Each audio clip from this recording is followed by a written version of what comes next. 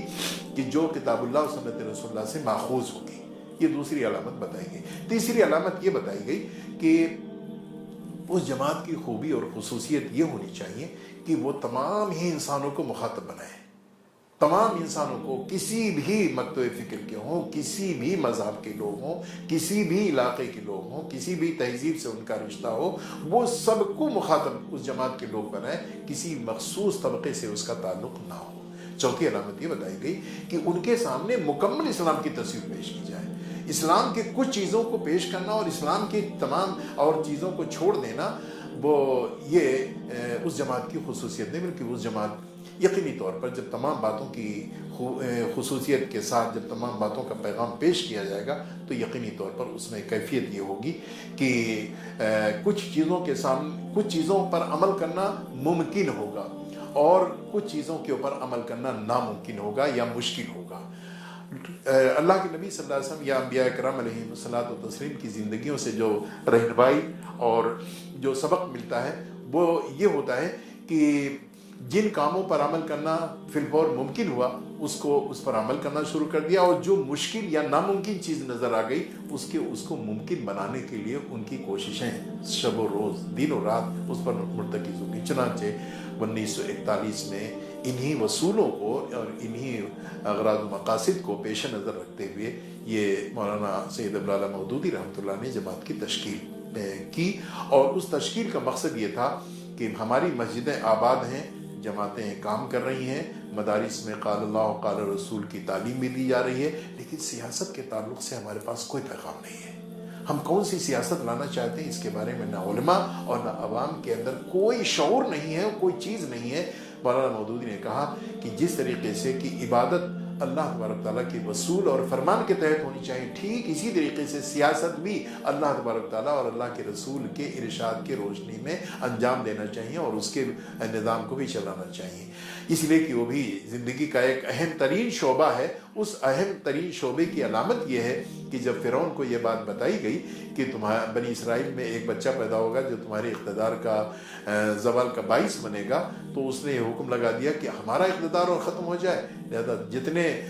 بنی اسرائیل کے یہاں بچے پیدا ہوں ان کو قتل کر دیا جائے اور لڑکیوں کو زندہ چھوڑ دیا جائے. وہ لڑکوں کو ذبح کر دینے کا حکم دیا اور لڑکیوں کو زندہ رکھنے کا حکم دیا گیا. اقتدار کے تحفظ کے تعلق سے یہ بات کہی گئی. اللہ تبارک تعالیٰ کی اس ہدایت اور رہنمائی کے تحت جب یہ بات آگے بڑھائی گئی تو یقینی طور پر پھر یہ بات سامنے آئی کہ اب تک ہم نے یعنی ہمارے خاص طور سے جو ہمارے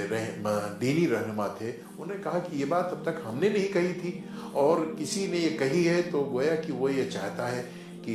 اس ملک پر ہمارا اقتدار ہو. وہ کہہ رہا ہے 1941 میں ایک اللہ کا بندہ یہ کہہ رہا ہے کہ اللہ کا اقتدار ہو اور نبی کے اسوہ اور خلفائے راشدین کے طریقے پر یہاں سیاسی نظام برپا کیا جائے. لوگ کہہ رہے ہیں کہ نہیں بلکہ تم اپنا اقتدار چاہتے ہو. ظاہر ہے کہ کہنے کے لیے جب یہ بات شروع کی گئی تو اس میں رکاوٹیں ڈالی گئیں، وغیرہ کیا گیا. اللہ تبارک تعالیٰ نے بہرحال یہ فضل فرمایا کہ تحریک اسلامی کے نام سے ایک جو تنظیم برپا کی گئی ہے، اس تنظیم کے تئیں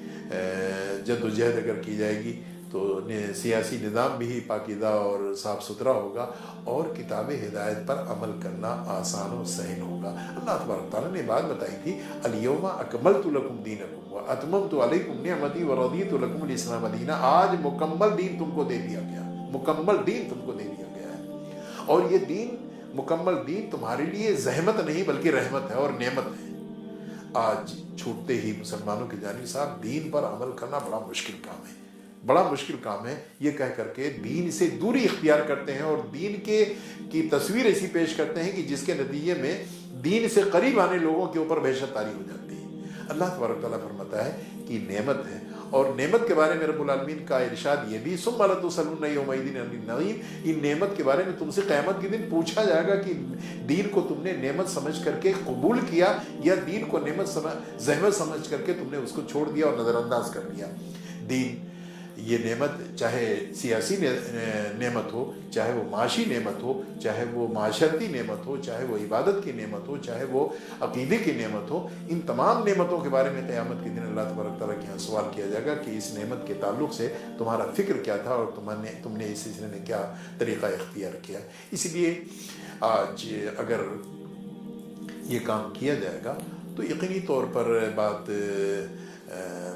نہایت ہی آسانی سے حل ہو جائے گی، اور اس کو نعمت سمجھ کر کے جب اختیار کیا جائے گا تو اس کے ثمرات اور نتائج نیک سے انسانوں کو فائدہ اٹھانے کا موقع ملے گا۔ یقینی طور پر اس راہ میں رکاوٹیں آئیں گی، جیسا کہ عرض کیا گیا ہے کہ جب کبھی کوئی اچھے کام کے لیے اٹھتا ہے دشواریاں اس کا استقبال کرتی ہیں، اس لیے کہ اللہ کے نبی صلی اللہ علیہ وسلم نے فرمایا کہ جنت کو مکارہ سے ڈھانپ دیا گیا ہے اور جہنم کو محاسن یعنی خواہشات سے اس کو چھپا دیا گیا ہے، تاکہ آدمی برے کام کرنے میں جو لطف محسوس کرتا ہے وہ بھلے کام کرنے کے سلسلے میں کتنی زحمتیں محسوس کرتا ہے اس کا اندازہ کیا جا سکتا ہے۔ اتنا یہ حقیقت ہے اپنی جگہ پر۔ چنانچہ اس کام کو کرنے کے تئیں جو دشواری پیش آ رہی ہے یا پیش آئی ہے ماضی میں، اس کی ایک شکل یہ بھی ہے کہ اقامت دین کی تحریک کے لوگوں کے سامنے دشواریاں آئیں، اور ان دشواریوں میں کہا گیا کہ جماعت اسلامی سے علماء کا اختلاف ہے۔ میں لوگوں سے عرض کرتا ہوں کہ اگر جماعت اسلامی سے اختلاف ہے تو کتنے لوگ ہیں جو جمعیت اہل حدیث سے اختلاف رکھتے ہیں،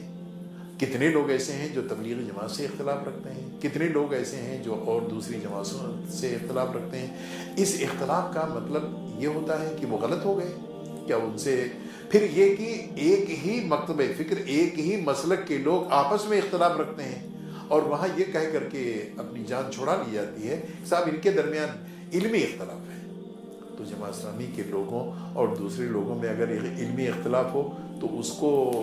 مذموم قرار دیا جائے، اور اپنے درمیان جو اختلاف کی کیفیت پیدا ہو اس کو علمی اختلاف کہہ کر کے قبول کر لیا جائے۔ یہ میں سمجھتا ہوں شاید ایسا نکتہ ہے کہ جس پر غور کرنا چاہیے ملت مسلمہ کے لوگوں کو، اور اجتہادی اللہ تبارک تعالیٰ کی جانب سے جو بات کہی گئی ہے، نبی صلی اللہ علیہ وسلم جو رہنمائی فرمائی ہے کہ دین کے احکامات اور ہدایت کی دو قسمیں ہیں۔ ایک وہ احکامات ہیں جو منسوس ہیں، نماز پڑھنی ہے،